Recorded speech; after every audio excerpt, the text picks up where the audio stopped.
Hello, this is Joan Feldbaum-Vidra from Kroll Bond Ratings Sovereign Group. We recently released a piece on the Bureau of Economic Analysis's fourth quarter GDP stats for the U.S. Of course, there's been a lot of press coverage as of late on global GDP growth because of the shockwaves being felt by the coronavirus. However, we have something to add to this discourse.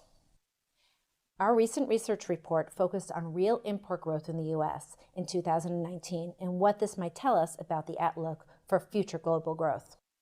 The bottom line, which I'll briefly walk you through, is that these trends on real import figures, and what this means is volume numbers, not including price adjustments, could add to the downward pressure in global GDP growth over the medium term. Have a look at this figure below. All of this data comes from the GDP release on January 30th, 2020 from the Bureau of Economic Analysis. This chart looks at GDP by expenditure. Think back to Macroeconomics 101, C plus I plus G plus X minus M. And actually, lower imports actually support higher GDP growth because imports are subtracted from GDP calculations. But you'll see from this chart a few notable items. Most importantly, that US GDP growth was weaker overall, despite a reduction in real imports, which, by the way, fell to 1% real growth from an average of 4.5% in the preceding 2 years.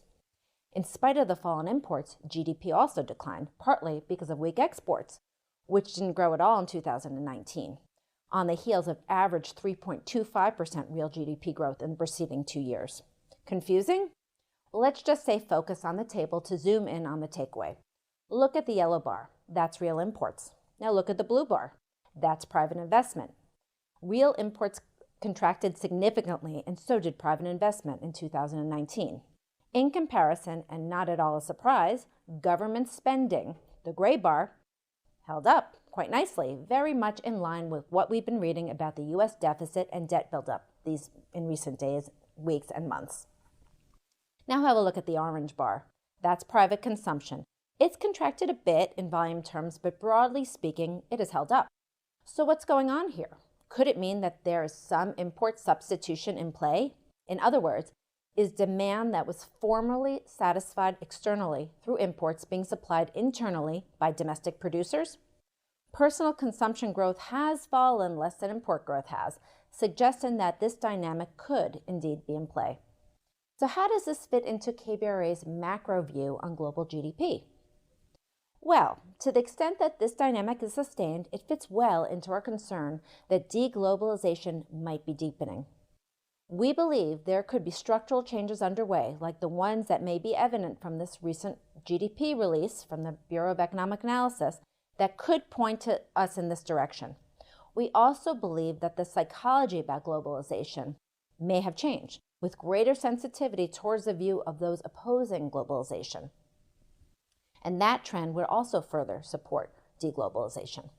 If indeed this is the case, reduced U.S. import demand, if sustained, it would be felt across the globe, especially in export-dependent economies, especially in emerging markets, and especially in the region of Asia. Hence, we would not be surprised about further downward global growth adjustments and revisions beyond those that will already be made due to the coronavirus, especially over the medium term. For more details, feel free to contact me or pull down our research report at kbra.com. Thank you so much.